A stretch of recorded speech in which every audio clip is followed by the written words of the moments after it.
Now, part one, changes. What do you plan to change next year? Well, being overwhelmed with work, I would like to decrease my workload and find more free time to learn or polish new skills or devote time for new hobby. Okay, so there are two things that you mentioned: decrease my workload and find time. How can you connect them, not just by using and, but something else? Not only decrease. No, so not only will I decrease, or not only can I decrease. Yes, not Exactly. only. All right, and you can say to polish skills, but there is a more advanced word for this. To hone skills. So hone is an advanced word, and you can also use it here. So hone, it's a synonym to improve, right? Exactly. All right. So, do you like changes? Frankly speaking, every changes is a two-edged sword. Some changes help you to improve yourself or get new experience, but can be changes that drastically influence on your life and bring more problems. Okay. So it's double-edged, and then you don't pronounce W, and you pronounce it sword, a double-edged sword. Double-edged sword. Okay. So, and yes, and you can say it breaks up my routine, brings adventure into my life. But apart from this, changes are often accompanied by the uncertainty, and I have never been a big fan of uncertainty, to be brutally honest. Something like this. So here you can talk about, since you started with a double-edged sword, you can mention both. Yes, and you can say change may scare me into believing that I will ultimately fail in my endeavors. Okay, so let's say that. So change may scare me into believing that I will ultimately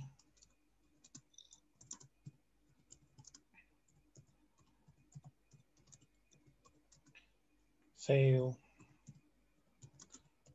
in my endeavors. Okay. Are there any changes in your hometown? Given the fact that we live in constantly changing world, my hometown has been also changed a lot. Not only have been constructed shopping malls, museums, and amusement parks, but also have built town squares and national parks. So you can also say, my city has undergone sweeping changes. That's a good expression. Or it seems to have changed a lot. Or maybe some aspect of the city, you can say, seems to have changed. You use perfect infinitive, to have changed. And let's say instead of a lot, you can say a great deal. Okay, so that I can hardly recognize it, or you can say hardly can I recognize it. So maybe you can say it has become more crowded now, so we suffer from the hustle and bustle. It has turned from a small peaceful town into a large bustling city.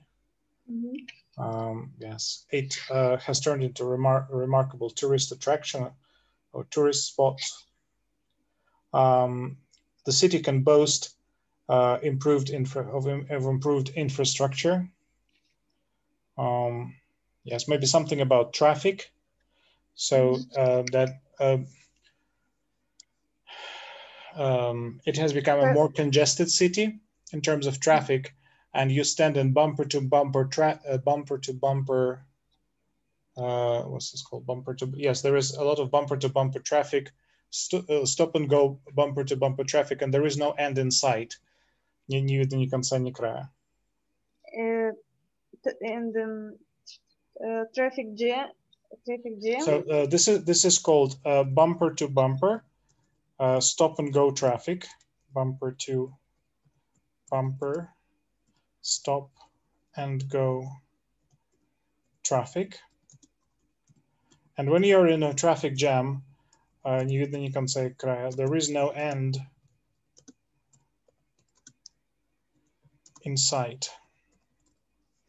So these two expressions can be used in many situations whenever you're talking about traffic. But this is, for example, bumper to bumper, stop and go traffic. It's kind of one phrase. Well, I just heard it as a set expression. That's why I think you can say bumper to bumper traffic or stop and go traffic. Yeah, I think you can also use this separately. But if you use it together, it also sounds very nice. For me, it's one phrase. I use it as just one chunk. Yes, you can say also several businesses have come to town, triggering major changes in the city. So to trigger major changes in the city. Okay, then have you changed a lot since your childhood? To be brutally honest, I would say that I have changed significantly since my childhood. I become more responsible. I become not only more responsible, goal-oriented, but also soft-hearted person. Okay. You could also mention here, and I learned to trust my gut or my gut instinct. It's like intuition. It's an trust my gut. Доверять своим кишкам. But it's like there is a gut feeling. Gut feeling нутром чую. So it's like kind of intuition. I learned to trust my gut. That's what you can say if you want. Okay, now this is part one. Which part two did you prepare? Describe a skill you can teach others. Okay, so describe a skill that you can teach others. Let me find it.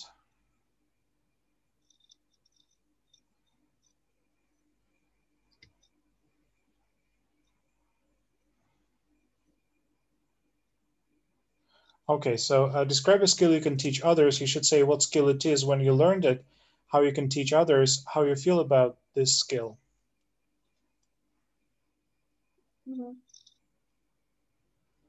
Okay, if you're ready, please start. I assume that each person has own unique skill which can be shared with other people. Personally, I have learned a plethora of diverse skills that I can teach others. Recently, I added a new skill to my skill set.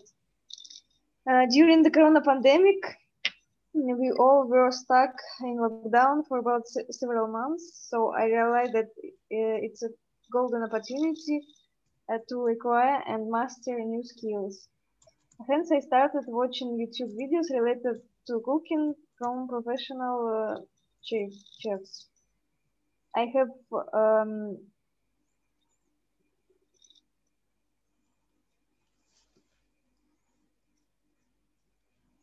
Okay. I have developed my cooking skills after practicing regularly. I'm pretty good at making main dishes, such as salads and desserts. One way to enhance someone's skills is the use of different online courses or apps. I have designed a special culinary course for beginners, and a friend of mine helped me to develop a software application which has different settings that allow to choose recipes from different cuisines. Italian, French, Spanish, just name a few. In addition, there are tips and tricks to make a learning process easier. I suppose that cooking skill is an indispensable skill for everybody, whether you are an adult, teenager, or child. All of my nearest and dearest are very proud of me for the delicious and palatable food which I have served them.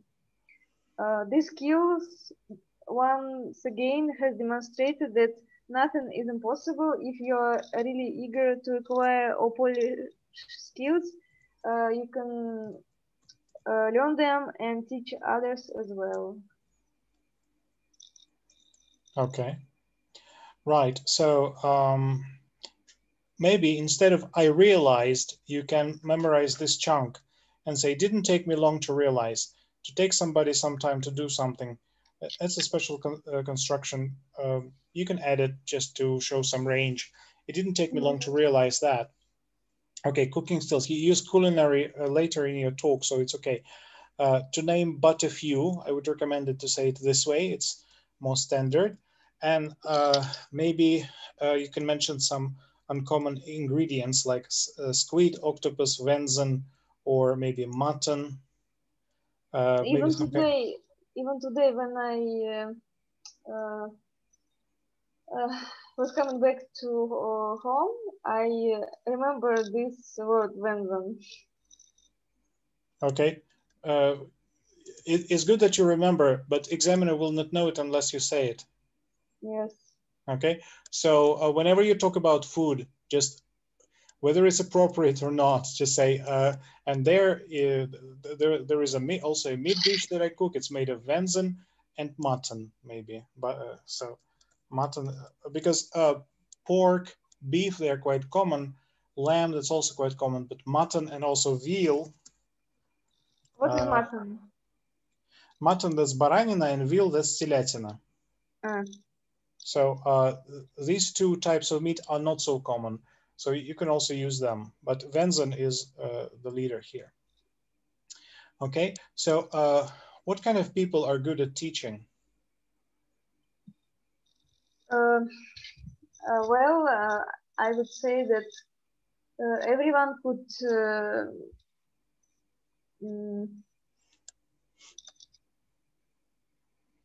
no, I would say people should have passion or love to teach new skills other people, so they can easily transfer their knowledge.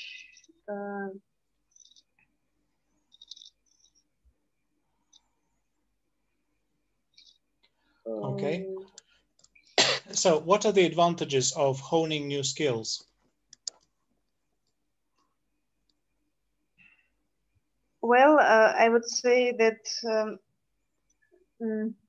whatever new skills you will get, they will serve you a good stand in your future.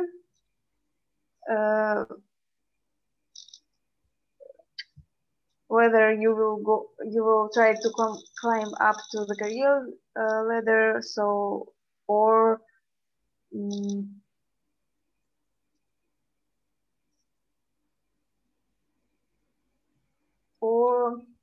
to boost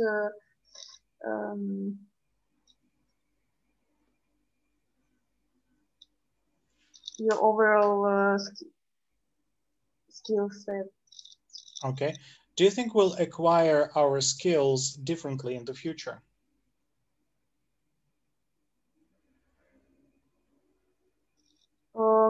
Well, I suppose that